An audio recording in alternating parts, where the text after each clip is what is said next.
Good evening, Central Indiana, and welcome to another edition of Porch Time with your host, me. We have a full room in here tonight. Good evening, Central. Oh my! Whoa! Oh, I quit. Rookie mistake. I turned my phone down. It's because Dean's in here and I'm flustered. I keep thinking it's a post-legislative rap. Kenny calls it. Kenny Duncan with the call right off the bat. Anyway, real quick before I get to the fine individuals we have in studio, I want to thank some, if not all, of my sponsors: American Basement Solutions, Fathom Real Estate, Reps Fitness, Drink the Creek. That's coming up. Beth, you got your salsa dance down yet? No, we're going to learn that day. Not we. We're having salsa lessons before the music starts. Not we. Seriously? Yeah. Hello, Frida. Not we. I'll be gone. Bland & Boys Lawn Care, FindHelp.org. Wayman's. Kevin, didn't you get the memo about the show? I guess not. We left him out. They didn't give me one. Yeah, At least for a... I know. I Or should green have. one. I should have. Wayman's, Wellspring, Stid's Comfort Systems, and of course, Peggy Mayfield, District 60. She's happy to be sitting in the room tonight. And we're happy to have her and her husband, Dean. How are we doing, folks? Doing well. Thank you for having us, Kevin. Doing well. Glad to hear that. Great. Oh, and I forgot, and my sidekick tonight Sidekick? is Bethany. Corey's off. He's been on tax duty for the since January, so he's taking a few days off. He got some sunburn on his head, so him's resting. So we're giving him heck. But Peggy and Dean, we're happy to have you guys in here. I know it's a busy time for both of you. We have a. I'm not going to call her a rookie, but rookie. Is everybody silence their phones? Media is not my Right. It's like in church. Same here. Silence your phones. It's election season, part one, and it's always a busy time. And I have seen you guys out and about from one end of the county to the other. Rainy days, sunny days, everywhere. Windy Counties to the east, counties to the south. Yeah. They've expanded your district this year. They've changed it. They've redrawn it. And it all has to do with the census and the migration of population. Mm-hmm. Johnson County grew double digits. So, really? Yeah. Greenwood grew a bunch. Franklin grew a bunch. Even Bargersville. The urban sprawl heading south. Well, that's true. And then to the west of us, places like Eminence and Cloverdale and over in Putnam County, they lost population. Really? So everything had to be rearranged. Currently, I represent Mooresville down to Bloomington. And if you imagine using State Road 67 and 37 as the guardrails, that's been pretty much my district all the way down to the IU campus. With the population shifts, they gave District 60 all of Morgan County except for Brown Township, which contains Mooresville, and basically Madison Township north of 144. It's rough boundaries. There you go, right there. I was knocking doors this afternoon. Lots of support for Peggy today. Madison Township. Madison Township, good. Melissa's a good girl, and she's lucky to have her running. So, and over in Center Grove, it goes from Olive Branch is my northern border, over to 135, which that's when you hit the Greenwood city limits. Sure. And then it sort of stair steps down. It goes down 135 to Stones Crossing, cuts over to Jerkwater, which is the railroad tracks. Yeah. And then down to what's Smoky Row, and then over to Saddle Club, and then down Morgantown. So it kind of does, a stair step to the southern part of Johnson County, and then it comes into Morgan. And then I still cover Monroe County down to State Road 45, which is Lake Lemon. Wow. Oh, wow. So I don't go as far south into Monroe County as I used to. And Harrison. Which picked up Harrison Township as well. Yeah. Wow. So it's a So essentially all of Morgan County except for Mooresville. Long district now. Different area. It's a fat district versus a long district. Okay, fat district. Yeah. Okay. I'll go with that. I like that. Yeah. I'm okay with fat. You're on the diet, aren't you? I have lost weight. Thank you. Yes. Thank you for noticing. Yes. Thank you. This show's over. We're done. I'm going to go eat. The difference is, the new parts in Johnson County, there's no municipality. here we have Mooresville, Martinsville, Morgantown. Yeah, and each of those communities has their own identity. So you picked up rural voters, basically? It's not so much, it's still suburban, but all of that part in Center Grove has developed into housing additions. Sure. There isn't a lot of commercial, and there is no municipality boundaries. So they kind of lack that identity. The only thing that they have in common is the school system. And in Center Grove, the big base is football. Right. Sure. So it's been very difficult to get to know what makes them tick, because they all have their own identities. Well, you've got Hoskins from up there in that area. He should have been your point man for that. He's too far north. Is he? He's not off. He's not far off. He's Olive off Branch. Fairview. Yeah. Coach is he? Moore. Coach Moore is a that's big right. influence. Yes. That's a good deal there. He's been on the show. Yeah, and they have tremendous respect for Coach Moore. Yes. His opinion has a lot of weight in Center Grove. Yeah, he's well known in that area. So you just finished a session. Can you give us a little recap update on that and anything specific you want to address before we really dig into? Well, one of the biggest things we did was the biggest tax cut in state history. It's $1 billion a year. So everyone's heard about the $125 tax refund, and all you had to do is submit your tax return. Even if you didn't owe taxes, you just fill it out and they'll send you the $125 back.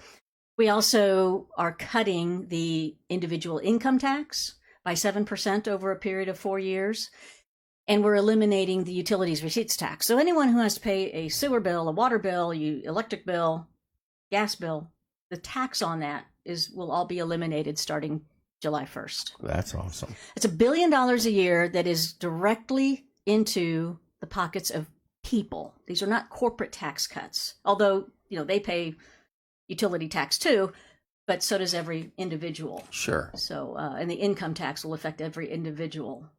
That's helping the middleman out, the middle group out, like myself. It's the lowest or the second lowest of the states that have income tax. We will be tied for the lowest when it's all implemented. We'll be tied for the lowest of the states who actually have an income tax. Really? We're getting there. Yeah. We're getting there. Be 2.9 by the end of the time. That's the lowest it's been. Right now it's 3.23. Yeah. It was, when I entered the legislature, it was up there. Yeah. So Yes. all that money going back into Hoosiers' pockets to do, because you can spend your money better than the state can. Right. Yes. And then when we start paying down our debt, part of the automatic taxpayer refund, we take half of that money and we apply it toward states' obligations, primarily the pensions. When you do that, and you don't have to put money into the pensions year after year. I'm sorry, but we'll get to Timmy's. But Jeremy asked, so my electric bill will be cheaper. I think the answer is your bill may not be cheaper, but it sure won't be taxed. It won't have tax on it. Yeah. And Timmy wants it all at once if he can forego it. So you're probably getting a bigger refund than you thought, because with the electricity probably going up under the current Washington, D.C. administration. Yeah. This does give you relief. Yeah. But Any cut is going to help us out right now. And that's it. And to hit on that a little bit, off track here, the way prices and things are going up, I hope we have a change come November, and it just clean it out and get things turned around, started heading that way towards 2024. Because I'm a single guy who lives by himself in a big place and works my butt off, and I know I can speak for a lot of people. The prices of food and gas and everything else is killing Middle America right now. Mm-hmm. And we can see it on our events we do here. And there's people have money, don't get me wrong, but they're holding on to it because they're afraid. And that's scary. Yeah. Well, even going to the grocery. Yeah. I don't know if the milk I buy is going to be $1.69 a gallon or $4.29 a gallon. Right. Right. That's crazy. And it's just, I'm hoping November is going to be a good sign, and then we can carry that into 2024. I think so. I mean, you're talking about D.C. Yes. And well, locally too. Locally, but we don't have the issues in the state that obviously they have in D.C. No. Fairly dysfunctional. But conversations with some folks out there, it looks pretty good. They actually think that they could pick up a Senate seat that they didn't think was possible before. So, I mean, things are really pretty fluid out there, and the president gives them a gift every day. Right. So, One thing I wanted to ask, and this is back to nationally, I noticed some of these states have been battleground states nationally for years. They're picking up Republican voters by the barrelfuls, where the registered. right. And I was curious, do we have those numbers here, or is it? I think Republicans. We have more registered Republicans here in the state of Indiana. Well, the thing about Indiana is we don't have a closed primary. You don't have to register as a particular party. Okay. When you enter the voting booth, or you request whichever party you want, so you can flip back and forth Sure. from one election to the other, and it's not closed out as long as you're a registered voter. In other states, they make you declare what you're going to be at least 30 days in advance, so they know who are the Republicans and who are the Democrats. Well, that kind of locks you in, Ours though, is an too. after the fact. Yeah. Yeah, it does lock you in. And if you don't declare, then you can't vote in their primaries. So here, even if you don't declare, you can go in and decide one day, maybe there's only one Democrat candidate or one Republican candidate that you know personally and you want to vote for, you can pull that lever. In other states, you can't. Huh. Well, I'm glad we keep it the way we do here, because that just sounds. Well, that also lets the other side participate in. It allows Republicans to participate in a Democrat primary and possibly disrupt it, and vice versa. That was the whole Operation Chaos back that Rush Limbaugh was talking about several years ago. God rest his soul. When you can't block someone from taking part in your primary. Yeah. And that happens in some counties to the south where they're not Republican necessarily. And if you had a good Republican candidate running in a primary, that Democrats could go in and Push someone Vote against for the him. other. Vote for the other guy. vote for the lesser Right. Favored. electable. Right. So that you have a weaker candidate in the so you have a November weaker- election. Wow. I see. Yeah. Well, I know things have gotten interesting around here, but I mean, you have been instrumental with some biggies in this state, and especially dealing with the Second Amendment. And didn't we do a baby pox thing? We sure did. And I mean, I'm just hitting on some topics but I want to talk about the Second Amendment and what you accomplished that seems to be forgotten by a lot of people, but not this guy. Well, this is election season, and when you're in politics, you expect your opponent to take some shots at you. Sure. This is just so over the top. I mean, I'm usually being criticized by the Democrats for being too pro-life and too Second Amendment supportive. And yet my opponent is saying I'm not pro-life, literally that I am not pro-life, and that I did not or voted against constitutional carry. Nothing could be further from the truth, and I don't even know where they can get this from. I was a co-author of the bill. Last year I ran... Wait a minute. I'm sorry to interrupt you. Could you say that again? I am co-author of the bill. So that means that you and maybe one or two other individuals pushed that bill forward? Well, in this particular one, we got several of the Republican caucus was allowed to sign on. But typically, yes, they limit you to 4 authors and co-authors. So you brought this bill forward. And fought for getting the hearing. Of course, I'm vice chair of the committee that heard it. Okay. Last year, when Representative Smaltz, who's the primary author, he had to present the bill, I had to run the committee. And I think that was 4 hours long. 4 hours long. I ended up correcting some of the law enforcement officers who did not accurately depict the law in their testimony. So to say that I am not a Second Amendment friendly person, Guy Relford had me on his...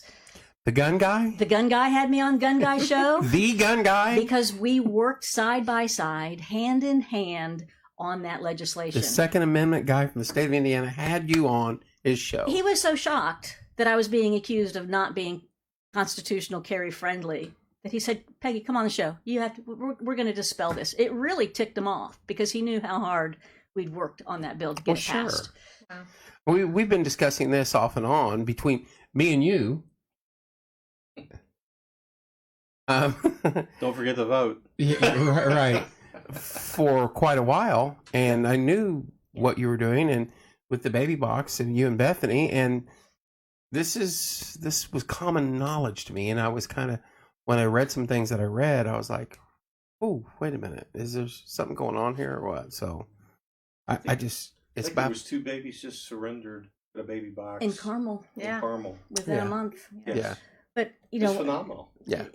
regarding Second Amendment, we have passed so many things in the last 10 years in Mhm. support of our Second Amendment rights in Indiana. Mhm.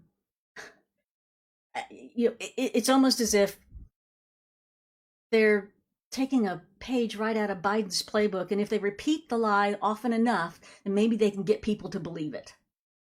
Because it's just so far-fetched. That's kind of scary. There was a comment made that there was not one female legislator during the constitutional carry debate that supported women.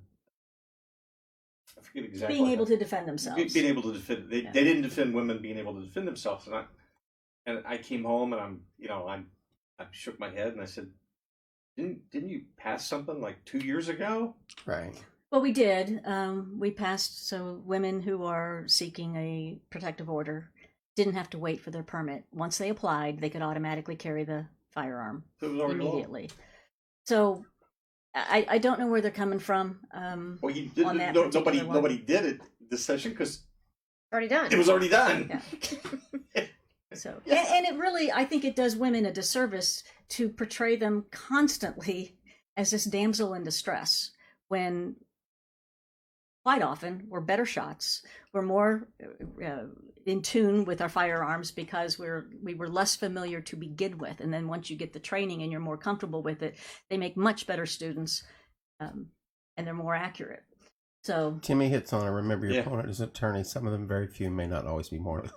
well, she is an attorney, and I think that their judicial canons hold them to a higher standard. So you may Yeah. be trading on some pretty thin ice. This Oh, Center wow. Grove Yeah. guy is voting for Peggy, and he's a good man. Thank you, Bob. Bob. Yeah, then you go you ahead. get into Timmy. the pro-life part. This is even, I don't know, more fictitious than the pro-gun part. Because my name's been on nearly every single pro-life bill since 2013. As an author, a sponsor, a co-author, my name's on there. I've had 3 cases go before the U.S. Supreme Court, and we've won 2 of them. The third one we didn't lose. They just declined to take it up. And then Justice Thomas, wrote a scathing opinion as to why, and it was about being able to abort a child simply because you found out that they had an anomaly like Down syndrome, or you found out were having a boy and you wanted a girl. And for all that matters, the way this was worded, if you found out your child had green eyes and you wanted them to have brown eyes, you could abort them.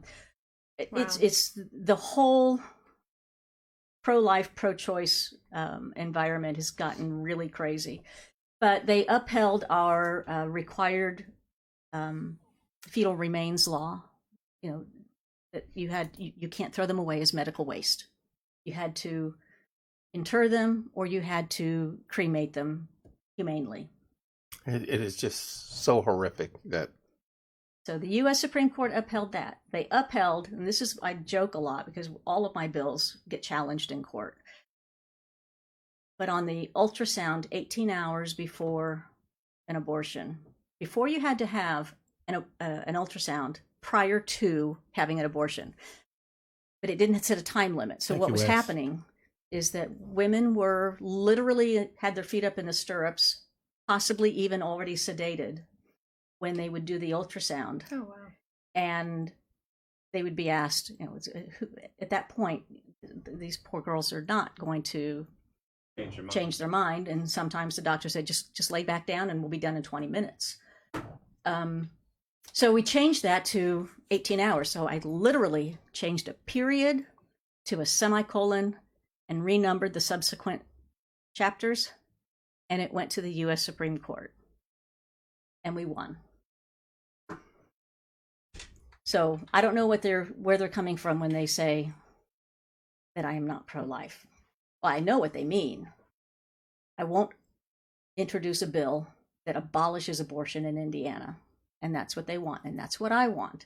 But under the current legal framework, we can't do that. We already have Roe v. Wade that said, basically, anyone from 1 to 99 can abort their child at any point during the pregnancy for whatever reason they want. That's the gist of Roe v. Wade. 20 years later, you have Casey versus Planned Parenthood that relaxed it only to the point where you could regulate it as long as it didn't impose an undue burden. Those are the two guidelines that are currently in statute in federal law. So you can't abolish abortion and expect it to be held up in the courts. Right. I want to touch up on some of these real quick because you got a lot of love coming in. Gotta go. Good job on the CC bill, Peggy. Jerking out in the chief exec's chain and veto override him on May 24th. Thank you for all your work on the constitutional carry from Kelly. And good luck to Kelly. She's running also. You have the Knox family votes. Thank you. Kim. The Thank you. Insurance lady. Yeah.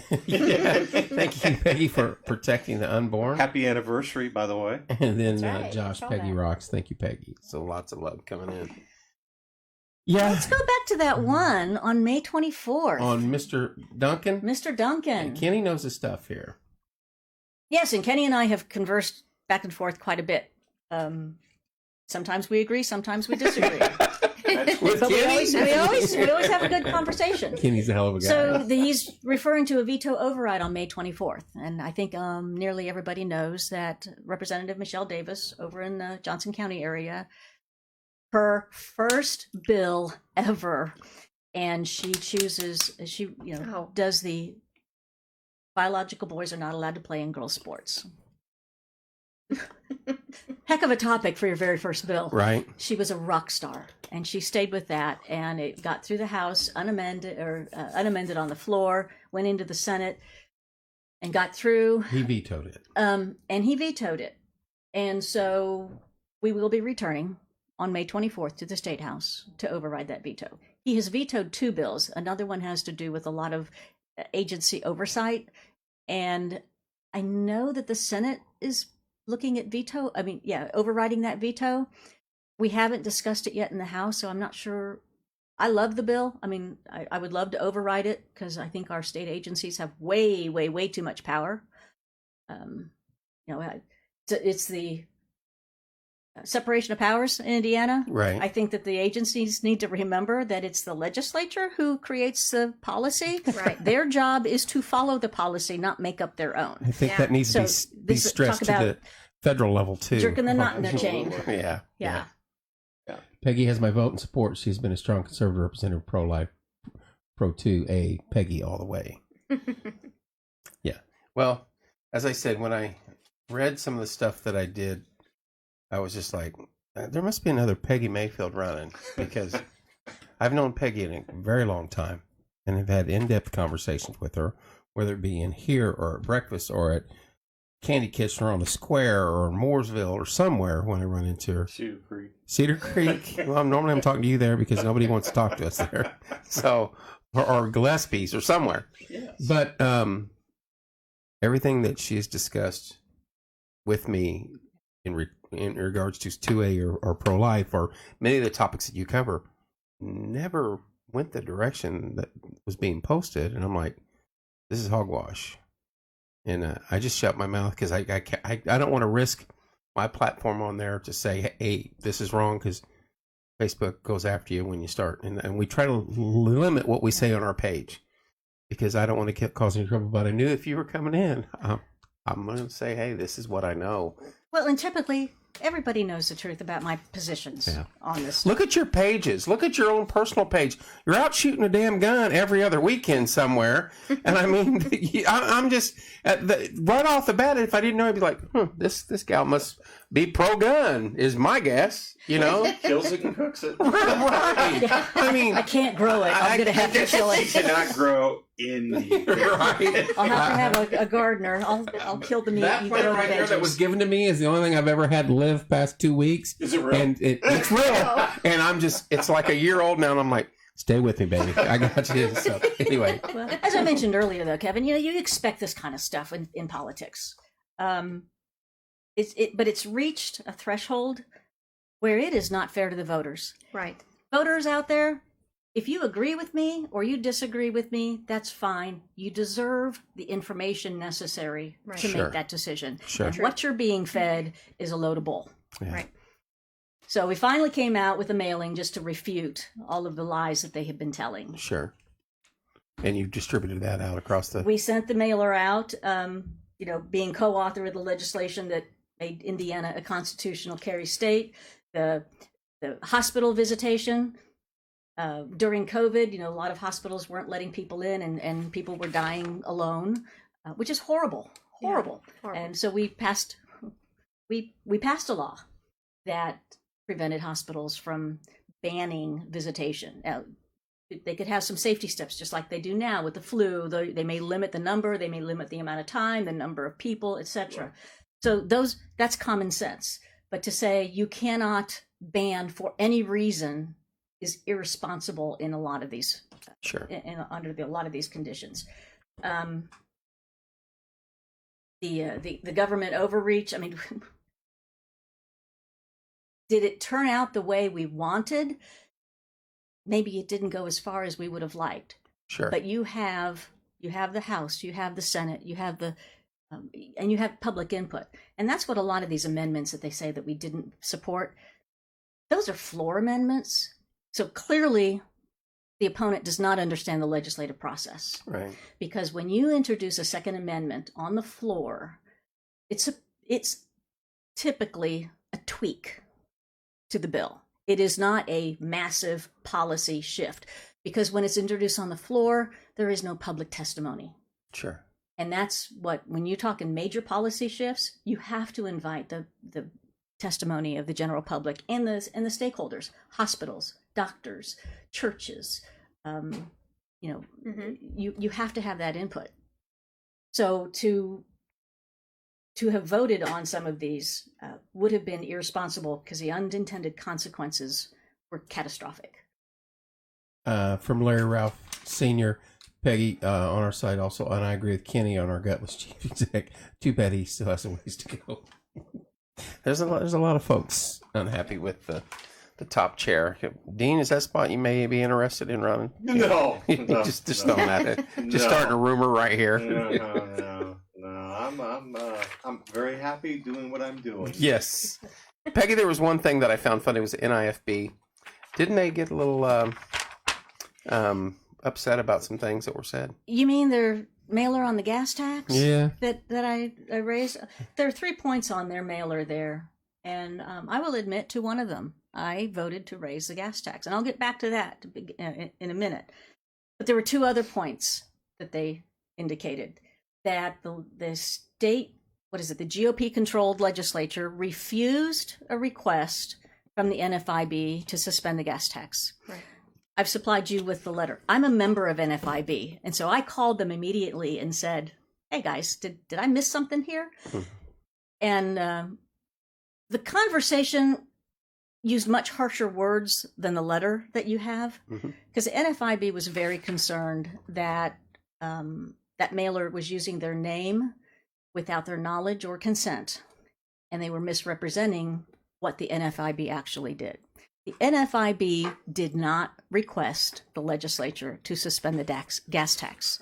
We had already adjourned, so they couldn't. It could never be discussed when we're out of session. The other thing about it is there is already precedent that the legislature does not need to act to suspend the gas tax. Governor did it back in 2000. Governor O'Bannon did it with an executive order. That executive order that they don't want the governor to have any power, right? Which would give him the power, or he gives him the power to suspend the gas tax if necessary. I want to read this bottom line, and I won't get into it, and finally, and this is from the NFIB, dated April 14th, 2022, addressed to Representative Mayfield. And finally, thank you for voting yes to pass this historic $1 billion tax cut package, providing relief to Hoosier small businesses during this critical time. NFIB members truly appreciate your support. I get their endorsement every election cycle. So, I mean, just off the top of my head, you got Guy, you got the NRA, you got the NIFB. Am I missing? I mean, those are three. Right to life. Yeah. I'm sorry, Right to Life. State Was it- Police Alliance. State Police- Professional that's- firefighters. Either we're all wrong, and you've pulled the biggest hoodwink in the history of politics, and everything that I've ever seen that you've posted and said is BS, Peggy, or somebody's lying here. Apparently, I have this magic wand and some pixie Yeah. dust that can just. I guarantee you, one man that you talk to a lot, Guy Relaford, if you were full of brown eyes and BS, he would have called you out a long time ago, because he don't play around. And I know for a fact, I know what you've done, and I know what type of person you are. He does his research. He wants his show to be very factual. Yes, 100%. He was upset about the pro-life stuff, and that's not even his Right. wheelhouse necessarily, but that irked him almost as much as the Second Amendment stuff did. Right. So- Also, Peggy, do you ever get a chance to talk to Matt Layham? Layman. Layman? I'm sorry. Layman, yeah. I'm tongue-tied. It's so asking about Yeah. the trip we went. Oh, Matt came back with cornrows after that trip, Yeah. with what little hair he actually I has. wanted to say Matt Latham. It kept. Yeah, That's Larry, funny. Matt and I are both in the insurance business, and we've known Matt before he was in the legislature a long time, 25 years, I guess, probably, or more. Wow. Yeah, great guy. Kim makes a very valid point. Yes. Tell how important it is to get out and vote. Speak to voter count. The primary is our election in Morgan County. Pretty much on the spot on many of the elections. Voter turnout so far is way down, like 10% of what it normally is. Really? Even at this point. So I've always, I get reports, I look who's voting early, either by walk-in or by mail. And the mail-in ballot in Morgan County was 300 people? 300 people. It's usually around 1,000. The walk-in vote as of last week was in the 700 area. There's usually about 100 a day.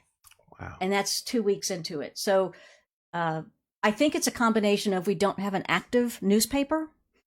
Our radio station isn't covering it to the extent that they used to. I think there's a little bit of hesitation there to get into the political side. People just aren't aware. I've knocked on thousands of doors this session, and even yesterday, telling people there's a week left before the election, and they're surprised that it's sneaking up on them. Well, I mean, Oh, wow. Yeah. if you pay attention, though, Well, normally in May there's an election. yeah, the last election, there was so much controversy over the mail-in ballots and all of that Yeah. I think some people have a believe that, or Turn it have a off. fear of the mail-in ballots, and I have heard it's not just Morgan County, It's statewide. it's statewide, that the turnout, even in areas that are very contested, like in Johnson County, very contested prosecutor's race, very contested. Really? Hendricks County, there's 3 or 4 running for sheriff over there, hotly contested.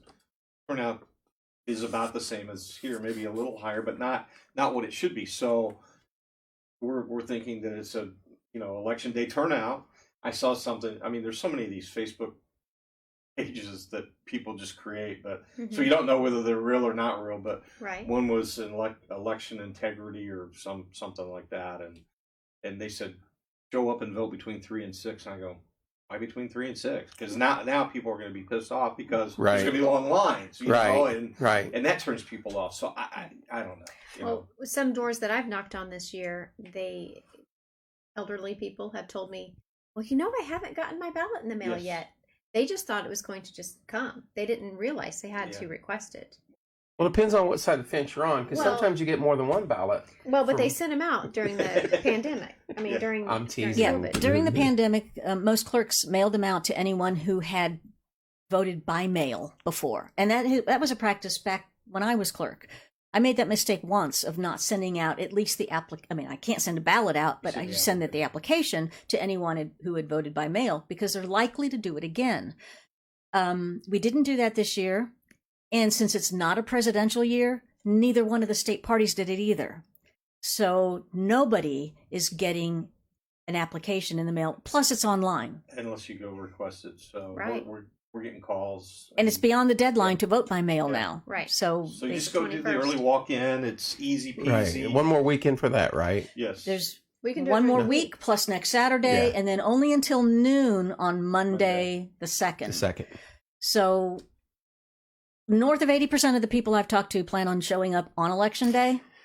If long lines don't appeal to you, I would recommend you do an in-person early vote sometime next week. Well, I almost hope that the election day turnout is a precursor to what's coming in November, because in November, around here, we need it on the 3rd. But nationally in November, we need every able-bodied individual to show up at the polls. Yeah. And I mean, that's just plain facts. And I hope we have a massive turnout election day around here. But I think that a lot of people don't understand, Kim's point about the primary.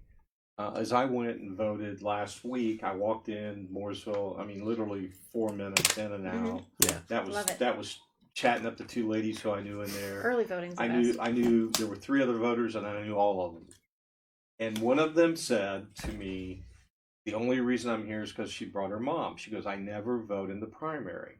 I've known this particular individual since high school. Really? And I said, "Can I ask why?" She said, "Well, it doesn't affect me." And I said, "Still live out in Madison Township?" Because I Right. honestly wasn't sure. Yeah. And she goes, "I do." And I said, "Well, there's a trustees race, there's an advisory board Right. race." I said, "I don't know where you live in Madison, but there's 2 different people running for county council, and you're in one of those two people's area, and then the clerk's race." And I said, "There's lots of stuff." People do not understand how important it is, these hometown elections. Look at the school board situations, Correct. not necessarily here, but across the country that they're running into now that are just atrocious. And I'm sorry to even have to use that word, but Yeah. one last thing I wanted to get this from Kenny. What is the one thing you personally feel should come out of 200 West Washington Street? Oh, Kenny, I'd have to put some thought in that. Yeah. Are there any companies or individuals willing to help Well, get out? and Kim asked about the traveling board, and the traveling sorry. board is a very so if you're unable to make it to one of the polling early voting or election day polling, say you're in a nursing home or you're in a hospital or you're just at home, You're just confined at home. confined at home, and you cannot make it, call the election office 342-1029. Mhm. Just happen to know that number 765. He is our election I'm the correspondent. Cub reporter. Right. And they can send someone out, and people don't know that. And I remember specifically knocking doors the first time Peggy ran, and one of the ladies that lived on the street that I lived on, she says, "Oh, honey, I've known her for about 40 years at that point," Right. and she says, "I would vote for her, but I just can't get out. I can't drive. I can't come out of the house." And I said, I think I have somebody come by Yeah. and do this. And it's legal, I called down 100%. and I said, "What do we have to do?" And gave them the address, and they sent somebody out, and they come to your place and vote. And people don't know that. And Stephanie may not like it.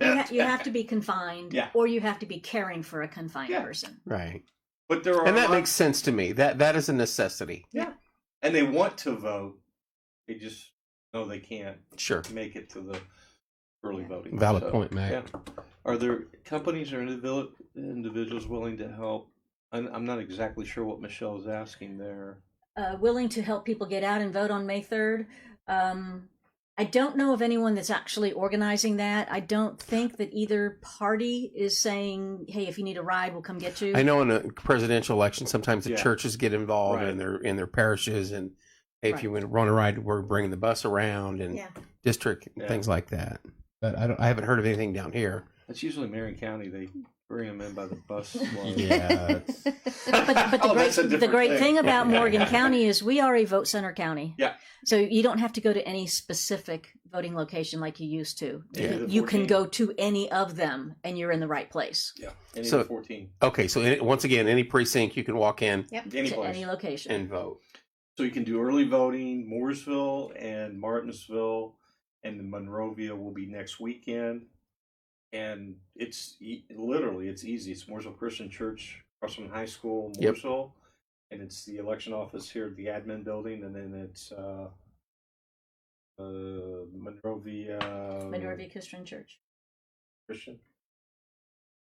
Yeah, on Gordon Road. on Gordon Road. But that's just on the week. That's just next Saturday.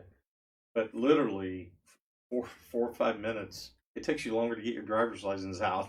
Sure. The early voting is awesome. I haven't done it yet Yeah. this year, but I've done it in years past. And you walk in, you walk out, and you're done, and you don't have to. You don't have to worry about it raining. You don't have to worry Right. about you get up and you got a flat tire on election day. Yeah. Or Kids sick. kids sick. And one Yeah. of the new tech pieces that they've added to the machines is you will now be able to see your vote. Yes. Oh, It will scroll up and you'll be able to verify that all the choices that you made are the names that are on the sheet. Very That would cool. be the election integrity thing that they keep talking about. So it has a paper ballot.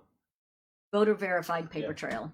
So when you're done, a little window, it's a maybe 4-inch window, 3-inch It's going window. to pop up And and it say, pops up and it shows you everybody that you voted for before you hit that button. That the final final button.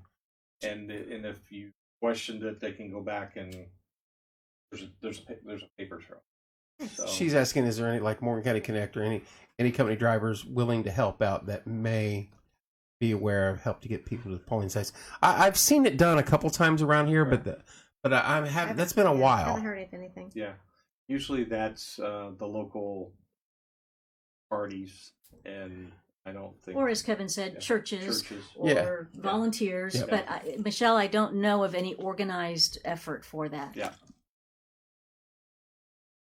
I tried doing that once when I ran. It didn't work out very well. I have a truck you got to climb up into, so it's not exactly a. Right. I can't boost him up there. I know it. I gotta stop. So I'll get in trouble.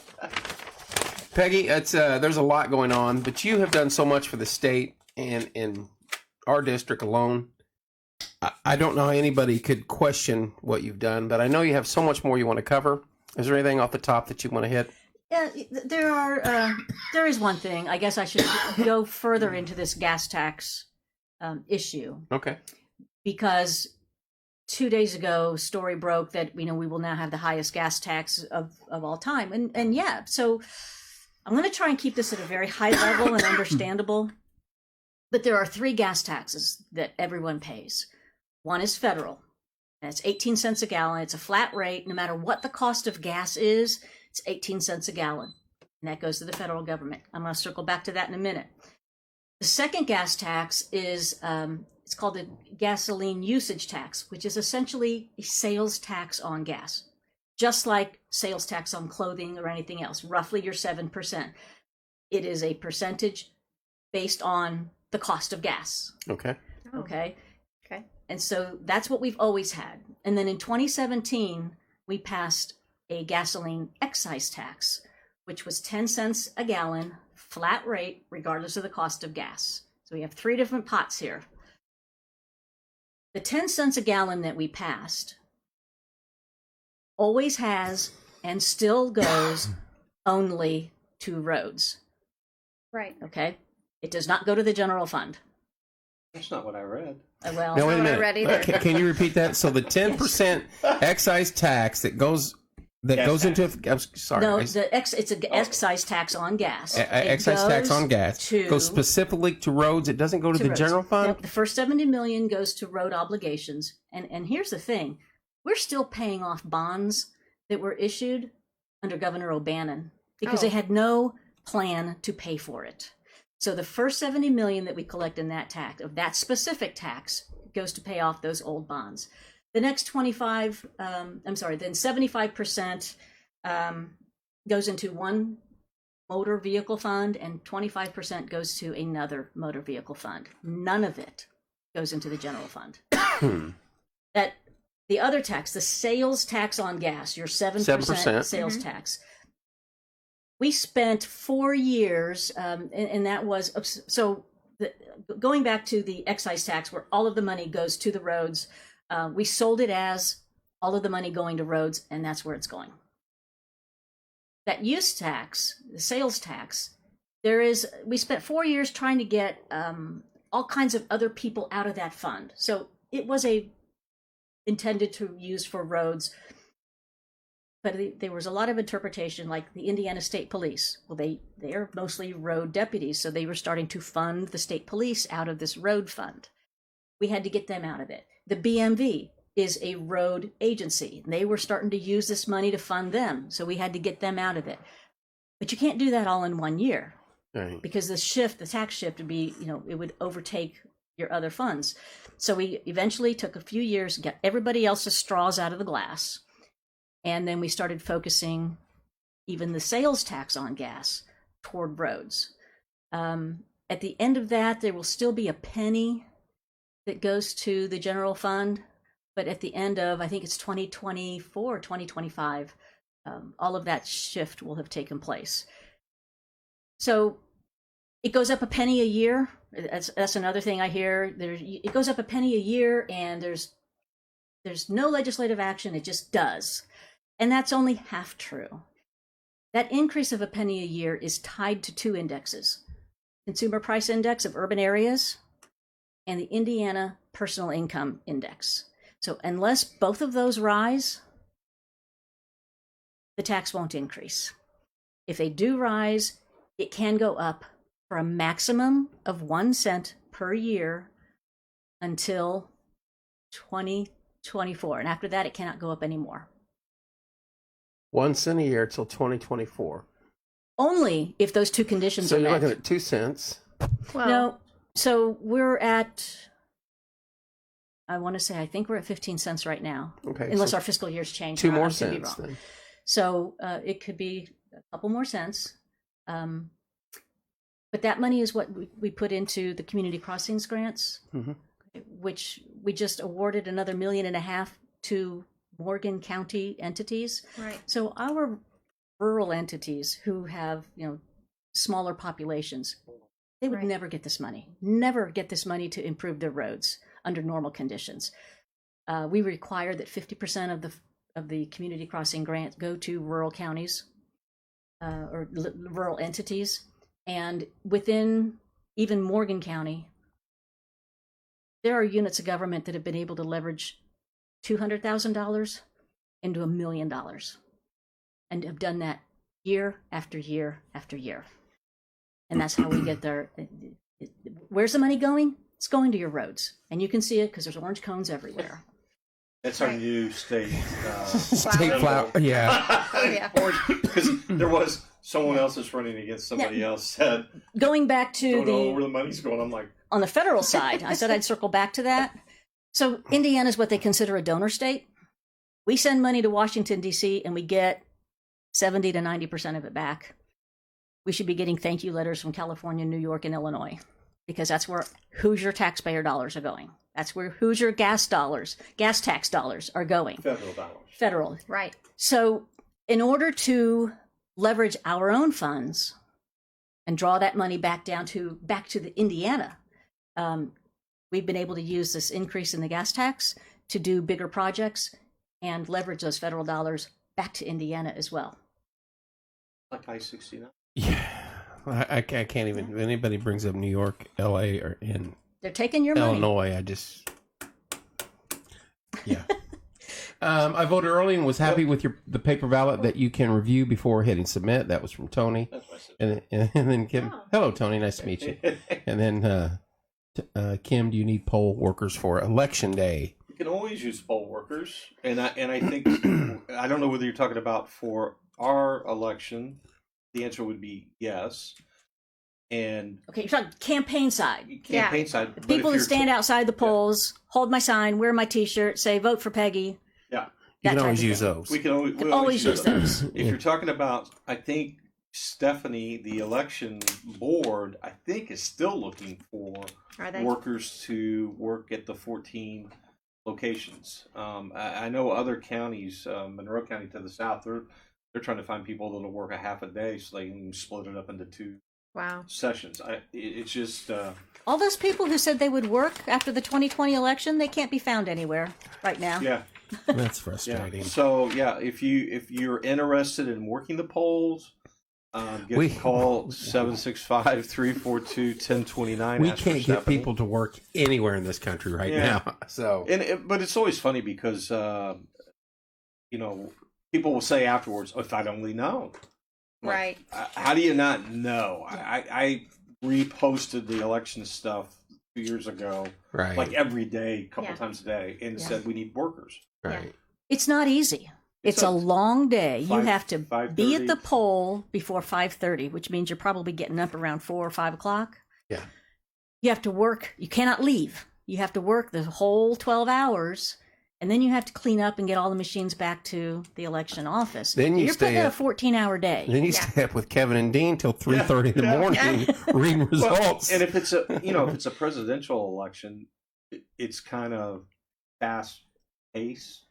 So Yeah. the day goes. You pretty don't know quick. whether to Yeah. bring a book and you're knitting or you But won't if have a it's- chance to if sit it's down. like this, or a city or town election where 900 people or whatever show up to vote, it's a Might pretty drag on. long, Yeah. boring day. right. They do pay you, and they feed you you. get paid, They and feed you if- breakfast, lunch, and dinner. and they feed you're you fed. usually pretty well. Yeah. And it's fun. It really is fun. I mean, That is a job that unless you really know anything about that, you should just go and take a look at it because those people work their ass off, for lack of better words, that day. Well, you do have to go through one day of training. Yeah, One yeah. session, and they're doing trainings on the 27th, the 29th, and the 30th. So you do have to attend one of those. So it's not too late to get in and work polls. Give the election office a call, see where they need the help. If you'd like to do the campaign side where there's no real obligation to stay there, then give me a buzz. and we don't Or feed you. Peggy at PeggyMayfield.com. Oh, whatever. Wait a minute. And I'll time make out. Aren't we going to be at Gather Round this year? Somebody's going to Yes. feed us Yes. after the election. Yeah. You have to punch the time clock for the whole. Now, my job's pretty simple. You just greet the voters and ask them to vote. It is not simple. That No, is not my job, but the job for that is a grueling day for you and anybody running for office. And I'll say this on either side of the fence: you run for an office, a position in this country at any level. God love you, because whether you're a Republican or a Democrat or an independent or an alien or from Mars or from Jupiter, there's always going to be somebody that hates your guts, and there's going to be somebody that loves you, and they're going to rip your butt one way or another, whether you've told the truth on everything. And at the end of the day, you're almost so beat up, you're just glad to have it over. And it's been months of work. You've been doing this for months running. And this is a primary, this is, hey, we should be able to slide right through here and head to, November, but no. Well, it depends on how you look at it, Kevin. I mean, I view my job, my campaign, as continuous. Sure. I'm not running, in March, April, and May. Mm-hmm. I'm running on my record constantly. Yeah. So, when people say you run every 2 years, don't you hate that? I'm that's pretty much what you do.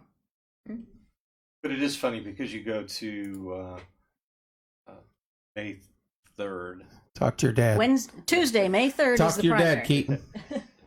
And thank you. I'll consider that run. Yeah. If Trump doesn't run. You go to Chamber of Commerce meetings, and once you look around and you go, there's some new faces. And Yeah. Must be when election they're season. getting introduced, Right. they're like, I'm running for, this. And I'm Yeah. like, oh. Yeah. And people would always say, so they're just here because they're running for office. I'm like, you'll have to figure that out. But I don't think you'll see them after the election. Yeah. And most of the time you don't. Even I hate to say it, even some of our elected officials. Right. The only time you see them is at Yeah. at those type of events. They come to the chamber, but they're not regular members where they Right. come. And it is kind of frustrating. Our I mean, business is in Morgan Yeah. County. We're engaged in the community. We sponsor events. We are members of multiple chambers of Chambers, commerce. So we're here Yeah. all the time. Yeah. Trek says, you have a great record. We're glad to have you working hard for Hoosiers and keep it. And he's valid. You guys are everywhere, whether it's election season or not.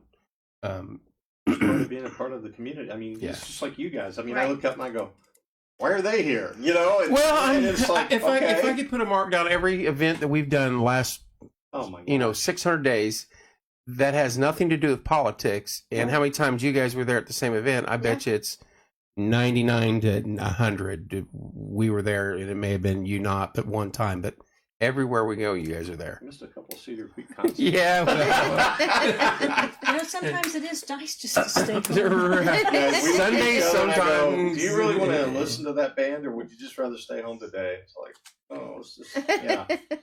I will Not not. often. I will not be there May 7th. My daughter's graduating from IU. Sure. Yeah. That was yeah. Is That's that what that was? yeah. Okay. I wanted you to hit on some school issue because, for one, there's a lot of stuff going across the country on some boards and things like this, and that are frustrating me. And I'm glad my kids are out, but I mean, they went through the precursor to it, and I'm going to say this, but some indoctrination went on, and some parroting that we were naive to it at that point in time went on. And unfortunately, that happens. Mhm. And so now you've got way over here with some kids that these young kids, it gets beat into their head, and that's where they're at. And I'm hoping that this changes across the country, but it's not going to everywhere. But I know there's some things that you addressed here in the state to limit some of the stuff being pushed down their throats. Yeah, and we had House Bill 1134. It didn't make it across the finish line, and I'm very disappointed. I'm pretty sure we're going to take a second swipe at that next year. And it was about forbidding teaching these divisive topics about that you are somehow guilty because of some trait that you have no control over. Right. So the House voted for it. It got over to the Senate. They modified it. They pared it back, and then they couldn't agree. They had some who wanted it less strict. They had some who wanted it more strict. They couldn't come to an agreement, and then the whole thing died. I was very, very disappointed in that. Yeah. But let me flip this around a little bit.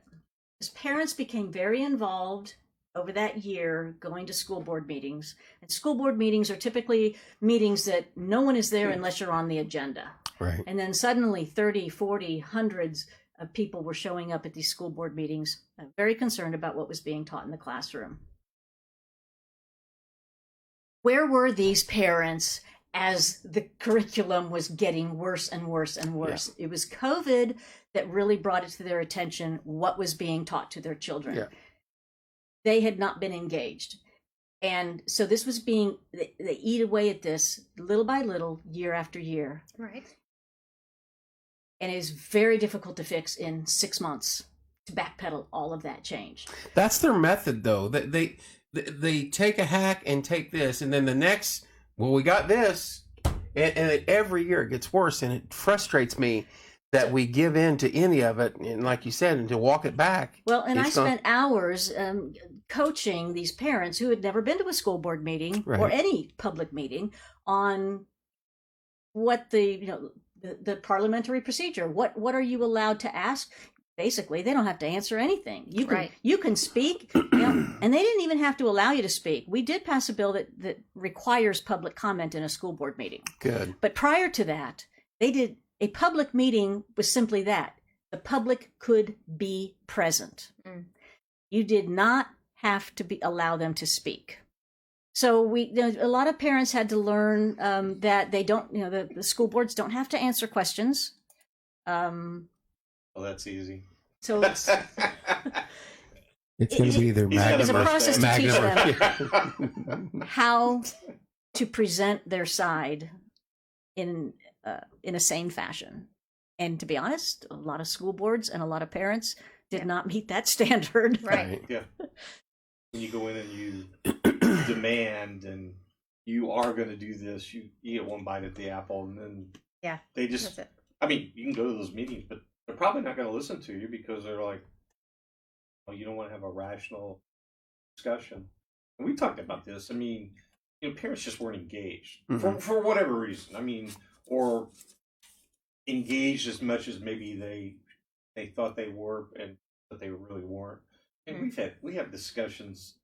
I mean, we almost always had dinner at our house. I would say 5 out of the 7 nights when the kids went up. And late, but they were there, and we talked about different stuff.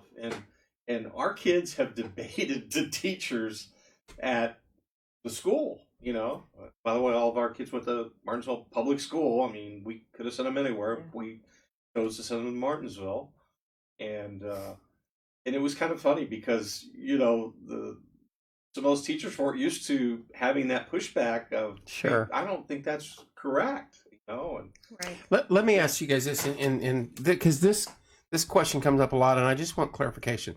The curriculum that comes down to the district level, school district level, not voting, is that controlled by the State Board of Education or the Federal Board of Education, or kind of both? Kind of both. And and the reason I don't want to get into it because you're really getting into the weeds. Oh, I know. Yeah. I agree. But that's the The legislature makes up education policy. sure. State Board of Education executes that policy, and now the State Department of Education implements that. They're the ones. I mean, I guess the State Board makes the rules about how to implement the policy that the legislature passes, and then the Department of Education's job is to actually, get it into the classrooms Okay. and on an administrative fashion. That comes up a lot, and people. probably one of the worst things is the federal government getting into education, but to get them out, it's how many dollars? I mean, I think we take $1 billion a year of federal money in our Federal money. education. Wow. so people say just do away with it. Don't Take the money. Don't do the testing. Well, then we can't take the money. Just don't take the money. But Seriously? the- I mean, The okay. reason we take the money is because we do have federal civil rights obligations. Sure. If anyone out there has an IEP, you know what I'm talking about. Right. The state still has to meet those obligations, and we wouldn't be using the federal money to I mean, do that is so important that you cleared that up, because that is people will ask that, and that they need to abolish. Yeah. I agree We with him. I agree that We was agree. my point, but He works for a school. then you've got to come up with $1 billion somewhere.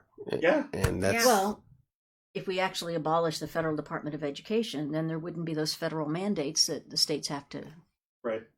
you should have some extra money because you're not paying them Because employees. federal mandate, they do require by federal law social emotional learning (SEL) to be taught. Only 3 aspects of it, but it is required by federal law. So- The EPA. Keep going, Trey. Keep going. Can we put him in office, by the way? Only 3, but still. I don't know. That's a sore subject for a lot of people right now. Sure is. And yeah. So That's- that is why I am a huge, and always have been, a huge supporter of school choice. I think more and more parents who were always against it in the past are coming around once they saw what was being taught in the classroom. Whether you choose another public school, so you just go outside your boundaries of your legal settlement, or you choose a public charter, which is also a tuition-free. Generally have to provide the transportation to it, Sure. but it is tuition-free. It's a public school. You have your school choice program. School choice, what do you call it? Everybody knows it as the voucher program. Mm-hmm. So you can choose sectarian or non-sectarian school, private school. Doesn't have to be religious-based, but that is the majority of them. And many, many parents are choosing that now. And if you're thinking about that, you should be looking into it now for next year, because there are steps you have to go through. Yep. There's only so many openings. There is an income limit, but we have increased that. Like a family of 4, I want to take a shot at the number, $148,000 of family income still qualifies you for a voucher if you're a family of 4. Sounds right. So it's a significant increase. It used to be almost poverty level. The vouchers are not aimed at poverty students, although in the urban areas, those are typically the ones that take advantage of it. Sure. So if that's what interests you, you ought to be looking now, because the end of the school year into next year is going to be coming around pretty fast. I just like the point that we have the choice. And they take that away in some Yeah. states. And homeschool. And homeschool is another. And of course, some found out that homeschooling during the pandemic weren't very good teachers. Not anyone we know. She didn't get fired as a teacher. No, but I'd make that 8 a.m. call to her on my way to work or getting to work, and she's like, "Oh," and I'm like, "Beth, you having fun?" And to your point, Kevin, the whole thing is parents and families should be able to choose the best environment for their child. 100%. Right. And we all have different ideas, thoughts. Well, everybody And- didn't learn the same. Yeah. Mm-hmm. Yeah. True. Sometimes it's even, you're not going to do any better in a different environment. You might not do better in a private school than you were in a public school, or vice versa, but there were circumstances, conditions in that other environment that Right. you were not comfortable, whether it was bullying or any number of things, the teacher conflict, having that ability to move a student from school to school to get the best education. What they need when they leave that school is the education. I want to know what happened to the days when we all went to school and we had a gun rack in the back of our truck. Those days are long gone. You could walk in the door and tell the teacher was outside smoking a cigarette, and with a chaw in or something. And I'm being serious. And they taught you reading, writing, and arithmetic. And it is. I know I'm old, but I'm not that old. As recently as 2009, when my firstborn graduated, Martinsville, I call it honors English, advanced English. They had to do a project, and it's a 2-part thing. You have to do a report, and you have to do a project. So he chose to do his report on Beretta, the gun manufacturer, being a privately owned family business for more than 400 years. Yeah. His project? He brought one in? No, he built one. Oh, He built an AR, and he got an A. really? Yeah. He did not take it to the school. We had to videotape him. That's how large To make sure. projects are anyway. But Yeah. Now they would not even let you pick No. that right. Yeah. as a topic. That's fantastic, though. That's a good topic. I want to go back and do it now. Yeah, no, they wouldn't let you even consider that. I'm on board with school vouchers, even if it costs me more money. Some of these parent groups are, they want cameras in the classroom so that they can monitor 24/7 what's going on in the classroom. Or at one of them, they said we should be able to walk into the classroom at any time. That all sounds good, but since the Columbine, you haven't been able to walk in any school. I insure some schools, Right. and they know who I am, and I still go in. I got to give them my ID. They scan my ID to make sure I'm, retina scan. It's crazy. I mean, but that's the environment we live in. Right. And think about how disruptive it would be. I mean, I get it. You want to know what's going on in your kid's classroom, but think about if there's 30 kids in that classroom, Right. and 30 parents showed up the same day. It'd be chaos. It would be. I mean, in theory, it sounds okay, but Right. how would you do that? Michelle, can I ask about Senate Bill 290? Is the bill basically about coaching our students for higher learning, or what? And is there funding that will be enough for the schools that will be participating in this program? Michelle, I'm sorry, I'm not. I'd have to go back and look at Senate Bill 290. It's not coming to my mind just by the number. We reuse these numbers every year, so I'd have to go back and look. Well, May 3rd. May 3rd. And there's lots of precincts scattered. Have four. Yeah, have we hit on that? Did we talk about this one? We did not. My. Oh, yeah. This is a good one. You decertified something? Is that what you did? No. Certified. I know. Regulate. So Deregulate. This was during our what we call our COVID session. Okay. We pretty much tried to focus only on COVID related legislation because it was disruptive. We were in another building. there was no sound system, essentially. The sounds was horrible. We wanted to limit the number of bills being introduced. So my opponent has taken a pot shot at me because I sponsored a bill that had to do with eyelash extension artists. Now, we're not talking the falsies that you glue on. These are the individual eyelashes, or what they call fans of, they'd be anywhere from 3 to 6 eyelashes that you glue on to your own individual lashes. I got a daughter that can do that. Exactly. Esthetician or cosmetologist? She's Cosmo. She's not. Okay. She's not taken that course yet. Okay. Yeah. Well, yeah, you're getting right to that, yeah. Right? So, what we found was the professional licensing agency was going after some of these eyelash extension artists for not being certified as estheticians and cosmetologists. Now, you might ask, because I asked, well, why wouldn't you want them to be licensed? I mean, you are putting an adhesive around someone's eye. Right. You are using sharp objects around someone's eye. And the answer I got made perfect sense. In that 750 hours of esthetician or 1,500 hours of cosmetology, not 1 minute is spent on eyelash extensions. So you're requiring these people to spend thousands of dollars and hundreds of hours to get a license where they're not taught the skill that they're trying to get. Right. And so we didn't regulate eyelash extensions. We deregulated them. We took them out of the requirement to have a license. Yeah. And so that is what we did. That field, that profession is dominated by single mothers. And they need the flexibility to do what they do, whether it's in their home or in a salon. Yeah. But the only place you can learn it, and this is why Logan is going to have to take the class. Oh, yeah. Is from the manufacturer. Yeah. They're the only ones who train, and then they certify you, and then you can buy their product. You can't buy this product, at, I don't know, Amazon. Sally's or whatever.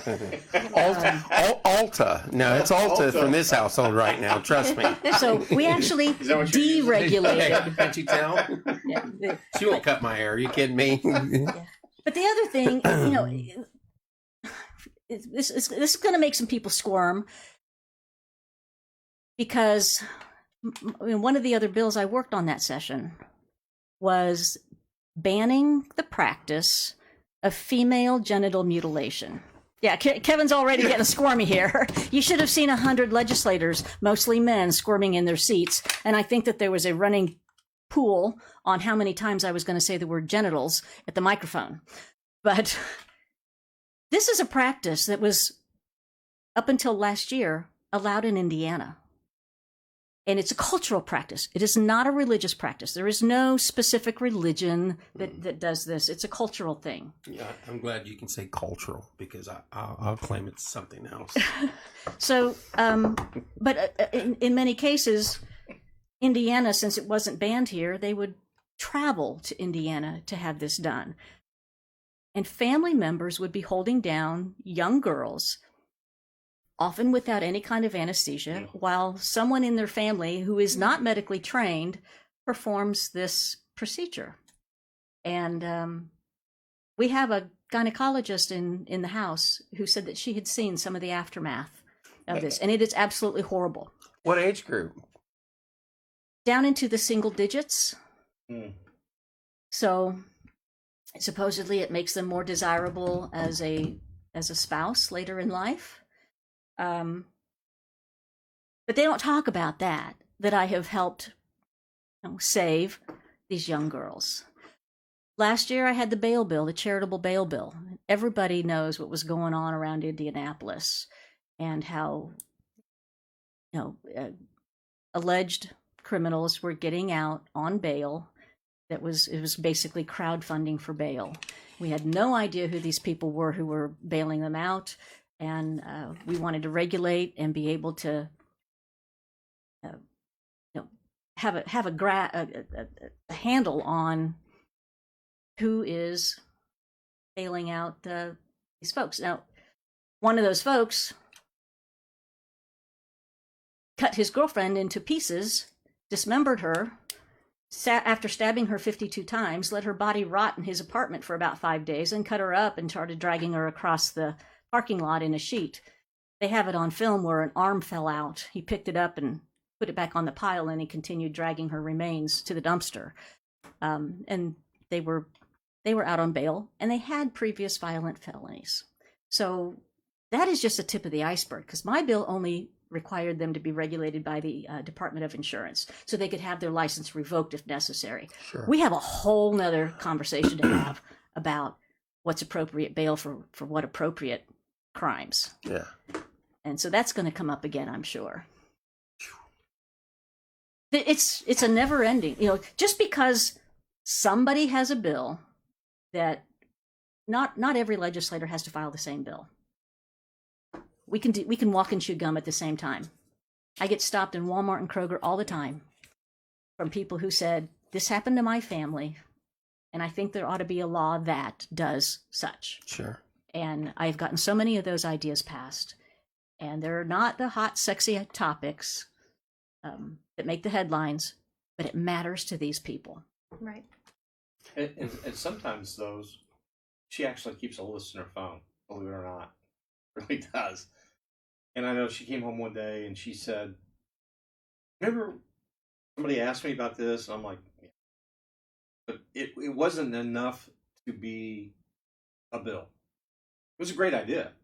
She goes, I think I got that inserted in somebody else's. I'm going to stick it in someone else's bill. I mean, Piggyback again. Yeah. A big bill. And she goes, I think that they're going to let me put this two sentences in Sure. to take care of this. And I'm like, seriously? Yeah. And she's like, yeah. And so, and people, I mean, I've seen people respond and say, can't believe they're able to get that done, or Yeah. thing popped up the other day about the child that had the mother that had some disease, and he wrote the thing, and you told him you'd take it to D.C. And we went to D.C. and gave it to Rokita and Stutzman and Young. Yeah. And the teacher said, I didn't really think she knew us. She said, I just didn't think you could do that. I think the little boy's name is Brayton Day. Yeah. Yeah. He just had an Laura. idea. They were on His their mom, fourth. Laura? Yes, Yes. she has Yeah. gastro, basically Yeah. stomach cancer. And they were on their 4th grade field trip to the State House, and he wanted to come up and hand me, support the bill number. Well, it was a federal bill number, Yeah. but I took it. And when I went out to D.C. later that Gave it to Rokita. I gave it to the. Stutzman, Rokita, different- and Young. Yeah. And, That's good stuff. so, yeah. So should we recap the endorsements, the real endorsements? I'll just name a few. There's Guy, and there's Guy, and there's Guy, and he's NRA. 2A, and they're NRA, and there's Guy, Right to Life. of Right to Indiana. Life of Indiana, and there's Guy Relaford. Did I mention him yet? Maybe we Because should- they were we should let 2A Dean do this. the 2A project I has a lot. Is so highly respected in the state of Indiana. Mhm. I mean, it is on par and maybe locally even higher than the reputation of the NRA. I mean, The NRA is recognizable to most people, but the 2A project, everyone understands that he knows his stuff. oh yeah, Right. I mean, he comes in and helps on all the bills. I mean, and testifies, and Yeah. he's usually cleanup. He's usually the last. I go because I'm texting her. he's the last person the opposition does not want to see. And she goes last. I go, oh. Yeah, Yeah. There's just so much going on. So the Manufacturers Association Right to Life. and Right to Life. Mm-hmm. The Manufacturers Association. Indiana is a manufacturing state. Yes. And to get their endorsement means a lot, because that's tens of thousands of jobs throughout the state, of good paying jobs. Law enforcement, State Police Alliance. State Police Alliance, they know when they have issues and they come to us. Sure. And they come to me. We'll talk through what those issues are. Professional Firefighters Union. I never thought I'd be writing legislation on firefighters, but I have. Veterans. It's the cross section. I'm trying to think. Ag. Like I said, I can't grow anything, but I understand Farm Bureau's position and how important that is to our county. Sure. So we get the endorsement there as well. Professional. IFI, Indiana Family Institute. That's a very, very conservative group. Right. I have their endorsement as well. So Firefighters. Firefighters.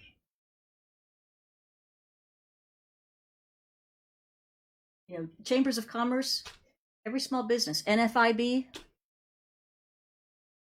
It's every What does little NFIB business. stand I'm for? sorry, Some National people- Federation of Independent Business. Yeah, that's a small business group. Everything affects them. Let's see. You know what though? I WIBC get. When we talk about Guy Relford and the constitutional carry, I have to go back and give credit where credit is due with Senator Bray. Last year, when the bill didn't move forward, there were some issues with it, and they could, I believe, that they really could have been corrected. But everybody had muddied the water so much that I don't think he would ever get people to understand it clearly. So we reintroduced the bill this time. It was much cleaner. And when it got stalled in the Senate, Senator Bray really guided that through. And without his help, I don't think it would have passed. It wouldn't have. He got it through. He got the votes. He got it through the Rules Committee. Got it done. It was, 9 hours of testimony. They gutted the bill. they gutted it. They stripped it, inserted something that was totally different, and it was the last day that you could have a hearing. So And it was getting down to the wire. it was beyond the wire. The wire was at 6 o'clock, and this thing went till 9:30 or 10 o'clock that night. And And the Senate rules are different than the House, so they have their own way of addressing things, and it had gotten past that deadline too. So and he had a it had to plan. be stripped and inserted into another bill again Yeah. in order to get passed. But the Senate had to vote on that, and he got it made it done. happen. He- So I have to give credit to Senator Bray. So he was sitting there watching that same grueling 9-hour testimony, and he may have had an inkling that was what was going to happen. I'll also give credit. A couple of senators had other obligations that night and stayed. Needed Because though, yeah. without that, they wouldn't have had enough Votes. for it to. They wouldn't have had a quorum to vote. Quorum to vote. Oh wow. So So it'd have been parked. everything had to come. So it really was a team effort on their part. And then when that happened late at night, I said, "Uh-oh," because I knew there's no more time. Right. Time's out. And Rod had a plan and executed that plan the next morning, and they stripped it out, put it back in another bill, and it went to the floor and got voted on. And it was, I think, the second to last, wasn't it? That night. I mean, it was late that night when they passed it. We adjourned before they passed it. Yes. Yeah. So. Yeah. So anyway, you never know what's going to happen. You have to be flexible in that job. You have to be tireless.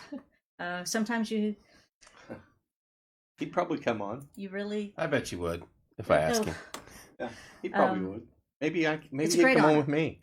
Absolutely, it's a great honor to do this job. Always something new to learn. Always something new. Whether it's legislative procedure or a topic that I joke a lot about. We spent 45 minutes debating filing horses' teeth.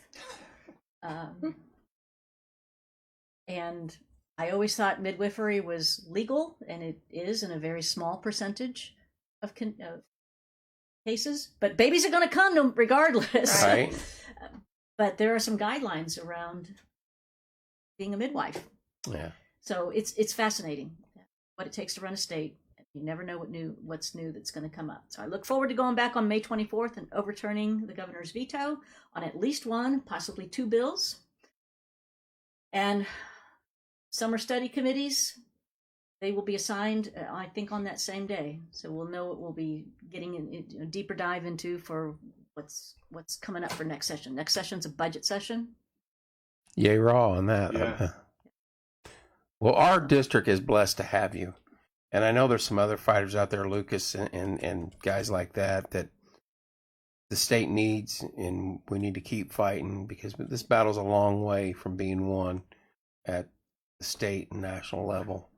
Locally, I think we're all right here as long as we keep up northern part of the county. Scares me a little bit. The progressive drip keeps coming further south, but They're all fleeing Marion County, and they're hitting all of the donut counties. They're fleeing bad policy, but then they try and bring it to. Oh, yeah, we're leaving California because we hate it there. Right. Hey, you can't vote that way here. Vote like we did back in California. Are you catching on yet, kids? Right. Right. The definition of insanity. Yeah, exactly. But Peggy, it's always fun to have you guys in, you and Dean. And election night, are we going to be downtown? You were saying, are we taking the porch time? We're gonna be mobile. Oh, am I invited? You're I did invited. not Mobile. know. We're gonna be mobile. We're mobile. Or We'll bring You headsets and everything. Then. That's right. Kevin and his cub reporter here. There we go. That's a much shorter trip. And I do have some races to call that night about 6:01. So Right. I'll be Are we ready. going to? Well, I got a few that I'm pretty sure I can call. Legally, now. we have not called Arizona and Nevada yet out west. No. And we said we won't until we know for That sure. was crazy. So. And that's going to be interesting. And even in my race, I have 3 counties now. Yeah. So I have to wait till 3 counties. Johnson, Morgan, and, yeah. and Monroe. Monroe. Although the Monroe And part's really Johnson and fun. Morgan are using vote centers and are pretty up to date with technology. Monroe. Monroe, they Not so still much. use. So they got to wait paper. for the votes to come in at 3:30 in the morning Yeah. down there. Yeah. So Yeah, 3 a.m. Corey, you know it. That's Woo. Hey, I'll hit on one little thing because they talk about some of these groups talk about it doesn't happen fast enough. Doesn't happen fast enough. Well, I've been around this even before she ran, and it sometimes does seem like it's a glacier. right. But sometimes that's good because there's stuff that they've passed quickly that they have to come back and fix the next year because of things. It's not supposed to happen fast. Legislative process is a deliberative process. Yeah. It's a bringing together different ideas, discussing them, adding some, throwing some out, trying different combinations, seeing where you can land. It is not a fast process, Right. and shouldn't be. And educating people, because the first year she went in, she's like, I know. Here's a slam dunk. Reserve law enforcement officers don't have the same coverage that volunteer firemen have. That volunteer firemen at that point had for over 30 years. They have a better lobbying group. Took 5 years And I said, to get it passed. Just take the language and take out firemen And insert policemen. insert reserve 5 sessions.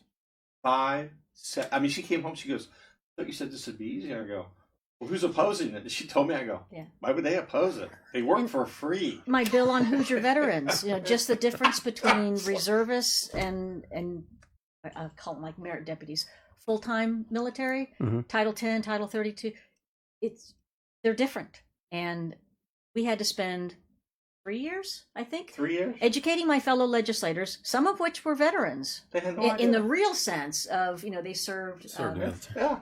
But reservists have a different standard, and so they're not veterans in the federal government's eyes. Really? So you don't Correct. or So what they were doing, they were taking someone and sending them overseas on orders for 179 days. You have to have 180 days to be a veteran. They would come home after being in Afghanistan, In country. side by side with the real Regular armed Army. forces, Regular Army. come back home, and in 10 days get shipped out again for 179 days. Happened 3 times. Oh, are you And you'd think they were kidding doing me? that intentionally after it happened Oh, 3 damn times. right they were. So we had Army National Guard generals who were not considered veterans.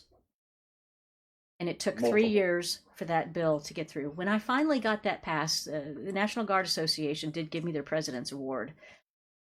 And when we were presenting that in the National Guard convention, I had 3 generals in the audience in tears That's fantastic. because they could finally stand up when they Said said, the "Will the veteran. veterans in the audience stand up?" Wow. I Prior never to knew that, that. they were not allowed to And- stand. and See, one- because for one, they got to go. Everybody's go to the basic training in 56 days, regardless. But it's the 180 days In of zone. active orders. Yeah. And so this one particular individual, their spouse was a cavalry veteran, Sure. and so they'd be at a grandkids something, and they'd see a veteran stand up, and he'd look at the other one and say, "Stand up," and she goes, And- "Can't." And she outranked him. And she outranked him significantly. I never knew that. Yes. And so when she came home and told me that, I go, "What are you talking about?" I'm like you, Kevin. I'm like, "What are you talking And about?" you were military. Yeah. Yeah. That's regular And army. she starts telling me that, and I go, "That can't be a thing." It is a thing. And we had no idea. When we So- started the process, how many veterans would Yeah. benefit from this? Small Because they group, didn't right? really Sure. keep track of who it had happened Hundreds to. of thousands in Um, Indiana. Yeah, then the first fiscal, because they could also take advantage of education benefits that the state of Indiana offered. They could take advantage of the Military Family Relief Fund, which they prior to that had not been eligible for. Were they eligible for the VA and the VA loan and Not those are federal programs, so I could only extend state benefits to them. But They they were still up until that point, they were not so eligible. they for they state knew what they benefits. were doing. They knew exactly what they were 100%. doing. And at the federal level, they're trying to get that changed, but that's a huge. That's a huge fiscal impact for all those people. So it's still that way at Fed? Yeah, at Yes. the federal level. Are you kidding me? Yeah, and there are some real champions there trying to get that changed, but as hard as it was to educate people, including people who were veterans. That this I was never this even was heard a of real it. thing. You can So, imagine trying to do it. In We DC. thought it was going to affect about 10,000 people Yeah. when we started out. Yeah, it was And hundreds by the of time it thousands. passed and the time it was around 100,000 because it not only affected the veterans, it affected their families because their children were now eligible for tuition. And I'll tell you, so I knew she was getting this award. They told me that she was getting this award at this event. Mhm. And so we go down to this event. Everybody is in their dress, everything. And we're in line, and they have, I don't know what you call her, but she was, you're in line here, you're in line here. You're in Sure. line here. And she said something to me, and I'm joking around, and the rest of them aren't joking around. I said, so she goes, "No, you're at the head table." And I said, "No, you mean we're at the front of the room?" She goes, "We're at the head table." And I Next peeked to the Joint around. Chiefs of I Staff. peeked around the thing, and I go, Yeah. "I didn't agree to that." She says, "Too bad, too late." And so we are sitting next to the chief of Joint Chief Joint of Staff. joint chief and looking out at Yeah. more gold, A lot and- of brass. Oh, yeah. it's like everybody's, Wow. and I'm sitting there. It's and- Hero and Central I'm out there. usually, Yeah. usually she's the one that gets nervous when she's doing public stuff, and I'm sitting there and I lean over and I go, "I didn't know this is what we were doing tonight." Yeah. I'm like, "Would you like some wine?" I go, "No, thank you." Yeah. Water. Bottles, please. So It was incredible. Yeah, It was- that's probably what is my shining moment. Now, Yeah. was this all branches or just the Army? It's the National Guard, Reserves, and the Air Guard. Army Air. Yeah, it's Okay. all branches The reserves. of the reserve. Okay. Reserve National Guard. And a lot of people don't know that we have bases for all of the military in Indiana, Yeah. even the Coast Guard. That'd be up Lake Michigan. Hmm. Of course, you got, Homeland Security covers every branch and every. We have Yeah. Grissom, we have Crane, Terre Haute, Fort Wayne, Mhm. Lake Michigan. Got them all. And a few sneaky ones here and there. We have a Grissom. really neat Department of Defense right here in Indiana. Yeah. Second largest naval base in the Muscatatuck, country. third largest in the world. In the world. Up It's at, Crane, at Crane. Yeah. Third landlocked. Yeah, Landlocked naval yeah. And you base. tell people that and they go, "What?" You forget Crane is a naval base. But And yeah. there is water there. Yeah, lakes and lake. streams. See it. And in the That's a town- neat photo from the sky, though. Yeah. That is interesting. Yeah. I want to tell you real quick. We used to camp there. When Really? Boy Boy Scouts, Scouts. you could camp there prior to 9/11. Now, I'm going to tell you a quick story about me, military and bunkers, because of Crane made me think of this, and this will prove that I've not changed a bit in all these years. young PFC, 20 probably years old, down at Fort Polk, Louisiana. Once a month, everybody rotated through that. When a storm hit, your unit had to go out and guard the bunkers, right? The bunkers with tons of ammo and all sorts of nasty stuff you don't want to get into. And these are bunkers the size of the high school. In the ground, you'd stand guard there with your John Wayne undone, your cigar, and your AR. Or actually, we had shotguns then. And I don't know. It's like we're rolling around. It's a 24-hour shift. You sleep 4 on 2, sleep 4 on, you know. And so it's like I got the crappiest one, the 2 to 4, which you're up at 1:30 with the sergeant guard. You go to that spot, you man it from 2 to 4, and then you're not going to go to bed.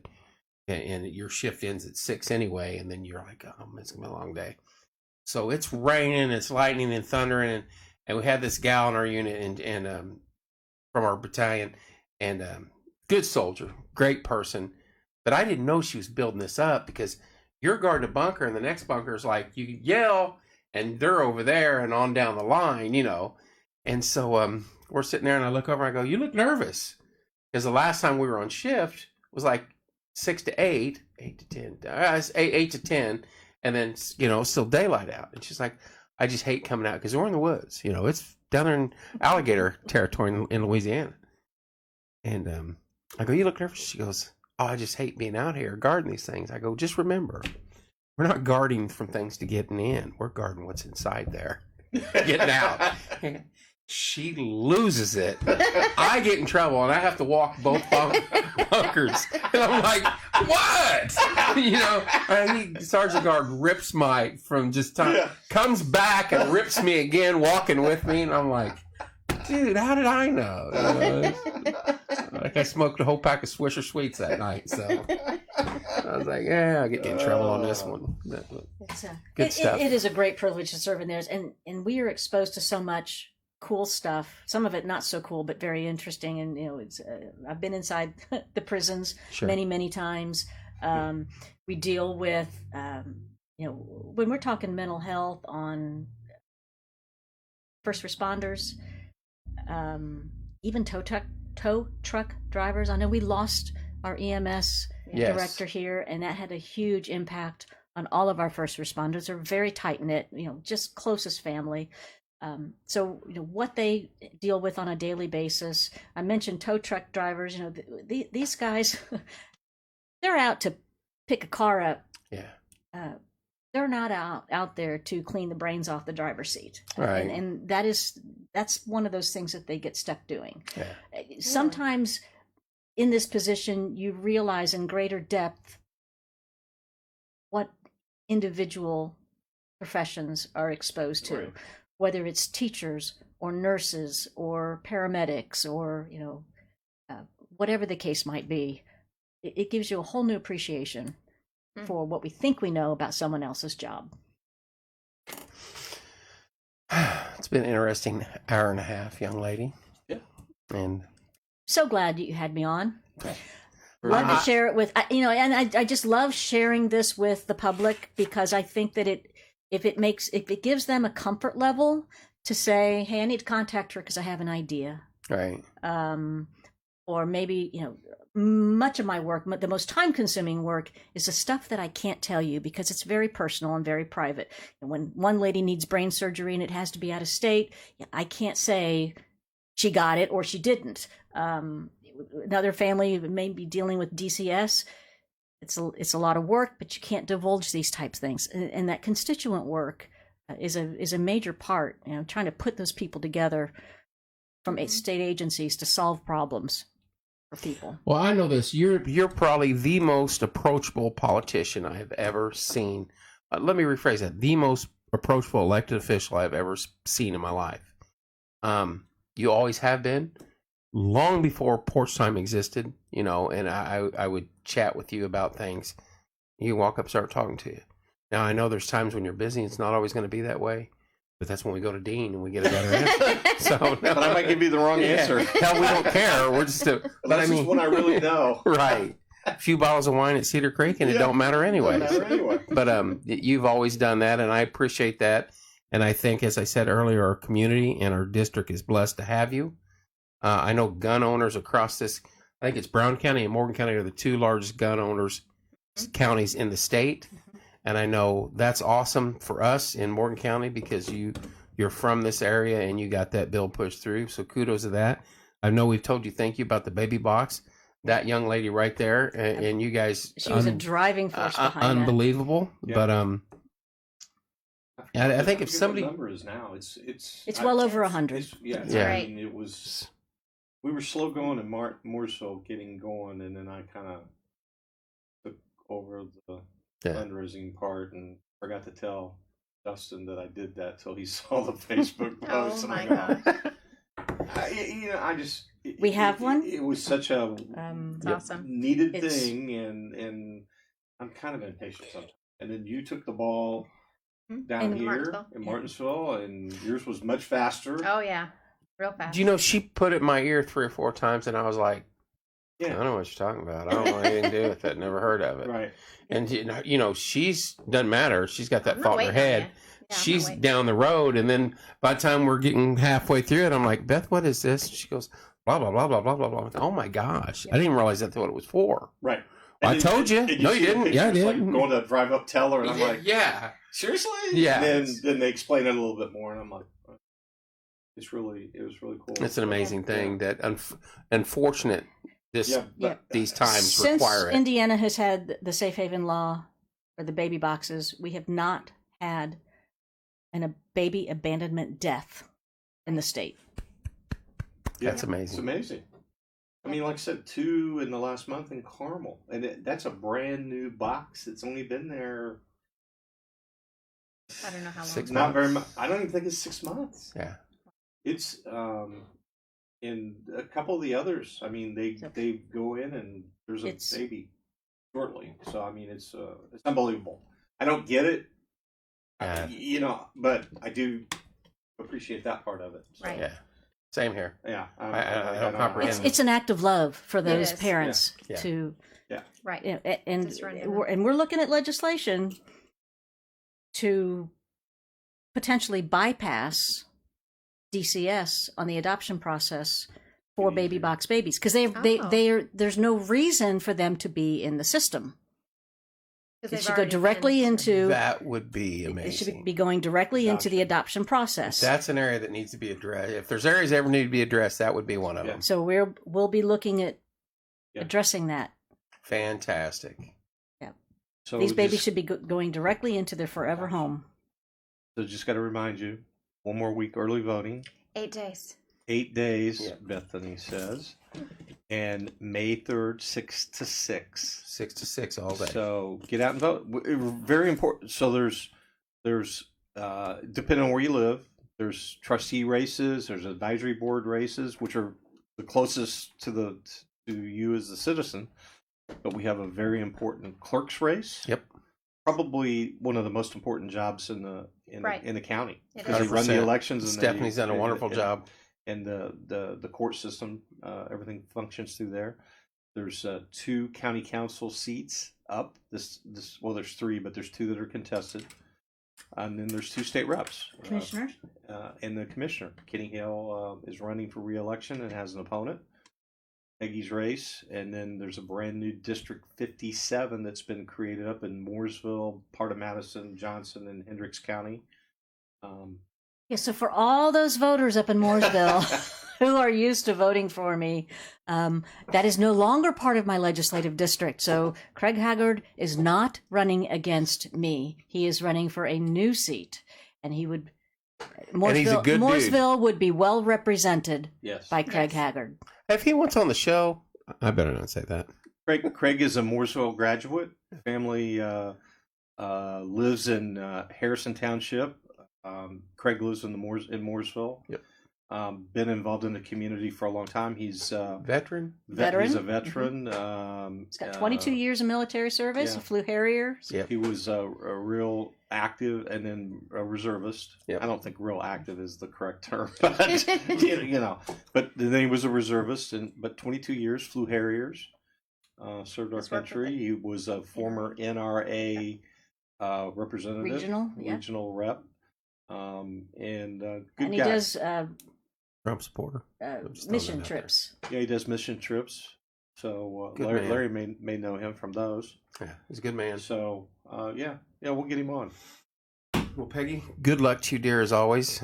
You've got my vote, and that has nothing to do with porch time. That's all to do with me and you and our connection that we have talked, and you've addressed things with me over the years. And of course, there's always the Dean factor, but we will Drags her down some. Oh boy! Well, We you will know, keep like I pushing. said, voters deserve accurate information to make their decisions. 100%. I'm sure that I don't make votes that please everybody all the time. I don't intend to. But I think that to have my record distorted in the way that it has been is disingenuous from my opponent. Yeah. And it's kind of sad, but it seems to be the way of the world right now. So we're going to have Happy Days May 3rd. Absolutely. And we'll be with you guys in the evening at a secret location.